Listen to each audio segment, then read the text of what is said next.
Hi, I'm Soleil from Monterey Bay, and my life was a nightmare until I turned 15. Before I continue, please like and subscribe to 4Eve. I was born with a condition called macrodontia. That meant my teeth were much larger than normal size. It wasn't a big deal, but people were giving me a hard time for it. Like one time in 4th grade, I was waiting in line for picture day when my teacher, Mrs. Smith, pulled me aside. "Sweetie, I need you to keep your mouth closed for the picture. No smiling, okay? You don't want me showing my teeth, do you? It's just that you're such a pretty girl and your teeth just may be a bit distracting for the picture." "It's not my fault you think my teeth are distracting. I have a condition, you witch." Maybe I shouldn't have called Mrs. Smith a witch. It landed me in double detention. But luckily, I told my parents everything that had happened, and they were furious. They got my teacher fired for discrimination against a kid, and I felt pretty pleased with myself. Though, unfortunately, kids at school started making fun of my teeth after the picture day incident. I ignored them most of the time, but sometimes I just wanted to slap their dumb faces. The only thing that helped me through the day was singing after school in my room. It was my dream to become a singer, but I was way too shy to sing in public. Then one day, everything changed when a new girl came to our class. Her name was Lydia, and she was a famous child actress. I'd loved her movies ever since kindergarten. She was literally my idol. We were even paired as lab partners and instantly became friends. I told Lydia all about the bullying and my witch teacher, Mrs. Smith, and she was so sweet. "Those people are dumb. You're perfect just the way you are. Just stick by my side and none of the bullies will ever bother you again." Soon I found out Lydia was right. Whenever I was with her, the kids left me alone. I was untouchable. By the time Lydia and I were in 8th grade, we'd become besties. But when we got to high school, things got a little crazy. On our first day, kids started staring and whispering at us in the hallway. Within seconds, everyone pushed past me so they could take selfies with Lydia and ask for her autograph. This went on all morning, and by lunchtime, I decided to study in the library for some peace and quiet. Then suddenly, as I was walking to a table, I tripped over someone's shoe from behind. We both fell forward and I landed on top of some girl. "Get off me, you jerk." "Geez, I'm sorry, it was an accident." "Please, I know who you are. You're the new bodyguard of that teen actress Lydia. You think you're so important that you don't have to look where you're going." First of all, I don't think that at all. And second, I'm not Lydia's bodyguard. I'm her best friend. Well, she's telling everyone you're her new bodyguard. If I were you, I'd find out what that's about. The girl got up and stormed off. What was she talking about? I found out later the girl's name was Kara, and everyone was super creeped out by her. Part of it was because she wore black lipstick and dyed her hair white. The other reason was because she just sat in the library all day and never talked to anyone. So I probably shouldn't take anything she said seriously, right? But her comment about me being Lydia's bodyguard was just so weird. So I decided to confront Lydia about it. And when I did, she got really quiet. "I have to tell you something. I have a stalker. He's some obsessed fan who's been sending me weird letters that he's gonna kidnap me and we're gonna get married.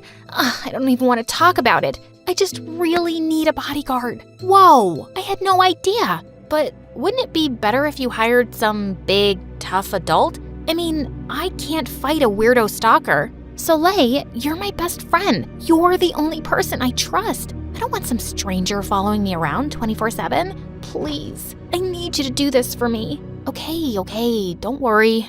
I want you to be safe, so I'll be your bodyguard. Lydia was really relieved and I was glad I could protect her. But soon I discovered being her bodyguard was a living hell. Not only did I have to follow Lydia everywhere, I had to shoo away everyone who tried to talk to her. Lydia just didn't trust anyone, but her fans blamed me for it. "I just wanted to know where Lydia bought her bracelet. I'm not trying to hurt her, you jerk." Then one day, things got really out of hand. I was walking Lydia down the hall when this muscular jock tried to shove me. "Out of my way, Buckteeth. I want to talk to our local movie star, aka my future girlfriend." Lydia just looked at her phone, and I knew that meant she wasn't interested and didn't want to deal with him. "Sorry, dude, but Lydia doesn't want to talk to you, and as her bodyguard, I'll have to ask you to leave." At that second, the guy grabbed my shoulder, and I had no idea what he was gonna do. I turned to Lydia for help, but I didn't see her anywhere. Instead, some girl pinned the guy's arms behind his back. It was Kara. "Leave her alone, psycho. My mom's a cop and can have you locked up, so you never see the light of day again." Kara let the guy go and he ran off. I was amazed that she, of all people, had defended me. Wow, Kara, I can't thank you enough for protecting me. I was so scared. Don't get used to it. I just felt bad for you because you're the bodyguard of that stuck-up princess. Notice how she just walked off while you almost got beaten up. Kara walked off and I realized her words made sense. Lydia had abandoned me, and worse, when I kept calling and texting her, she didn't answer. The same day at school, I saw Kara walking into the auditorium, which was empty. This girl was so mysterious. I followed her inside, and seeing her, my jaw dropped. She was playing the piano, and she was incredible. Holy crud, you're a pianist? I didn't mean to sneak up on you. Please don't punch me. But you're really good, dude. Ugh, you again. Yeah, I play the piano, but I'm not that good. I mean, I kinda am, but I could never play in front of other people. I totally get what you're saying. I've always wanted to be a singer, but I've never had the guts to sing in front of anyone.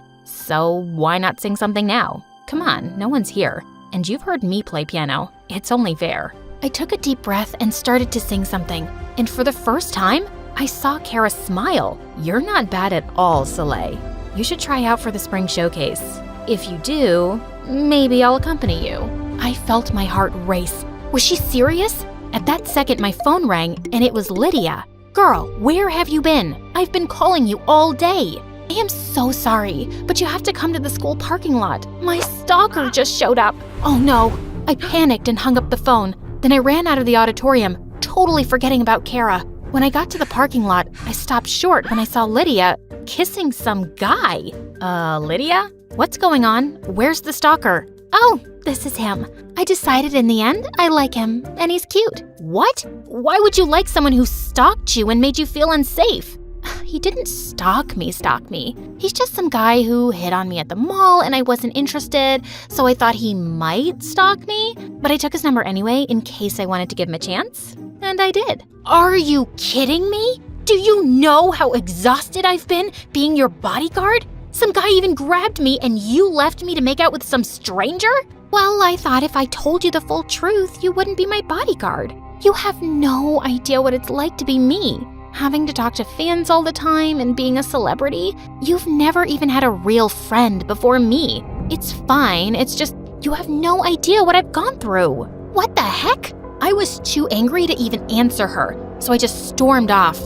I couldn't believe Lydia. Maybe it was tough being a celebrity, but did she have any idea what I had gone through? Being bullied my whole life and never having friends? I decided then and there I was done living in Lydia's shadow. I was trying out with Kara for the spring showcase. It was my turn to shine. So the next day, I auditioned with Kara and it went amazingly. The director was blown away by our talent and I had no idea what I'd been so scared of. We were in. Craziest of all the other performers were chosen and we got the last spot. But just as we were walking out of the auditorium, I saw Lydia sitting in the back row and her face was white with rage. How could you do that to me, Soleil? You knew I wanted to sing for the showcase. The directors aren't accepting any more performers now. You never told me you were auditioning. You don't even sing.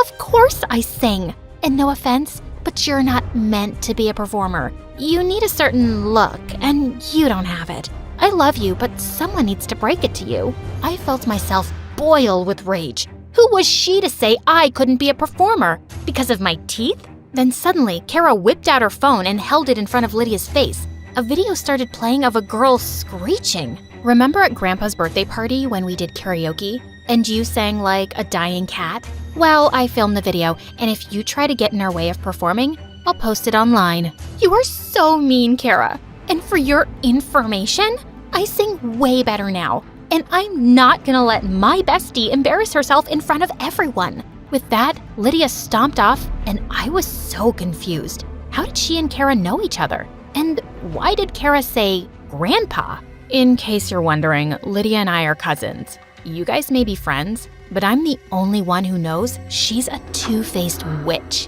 What? You guys are cousins? No, wait. Look, I know Lydia can be a little selfish, but she's not a bad person. She totally saved my life in middle school. All the kids were teasing me because of my teeth, and she protected me. Lydia's the only one who's seen me for who I am as a person and not what I look like. Oh, babe, you are just too naive.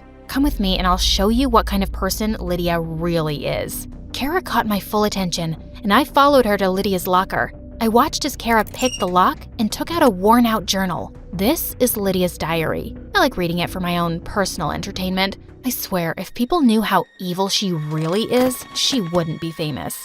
Look at all this stuff she says about people. I grabbed the diary from Kara, and to my horror, it was filled with nasty comments about every kid at school. And then I saw something that broke my heart. Lydia had cut out pictures of me and colored in my teeth with black marker. On the page, she'd written, "I don't know how much longer I can pretend to be this freak's friend, but her loser status makes me feel so much better about myself." Before I could stop myself, I burst into tears. My whole friendship with Lydia had been a lie. Kara put her arm around me. "I know it sucks, but at least you know the kind of person she is now. I'll help you get revenge.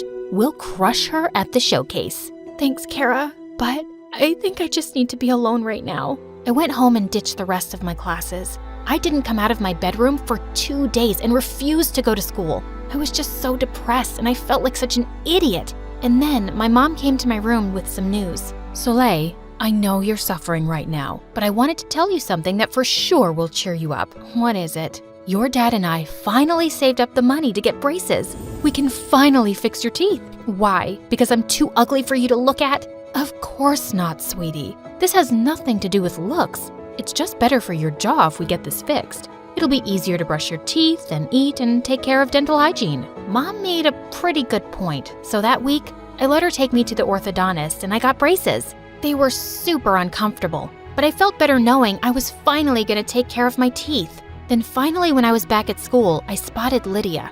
I hadn't seen her since I'd read her diary, and when she saw me with braces, she freaked. "OMG, are you crazy? I thought you were proud of how you looked. Yet you got braces, which means you obviously hate yourself." "No, I love myself. That's why I got braces for my health. Also, congratulations. You don't have to pretend to be my friend anymore. I made new friends. Way better friends." With that, I walked away before she could answer. Kara was waiting for me by my locker.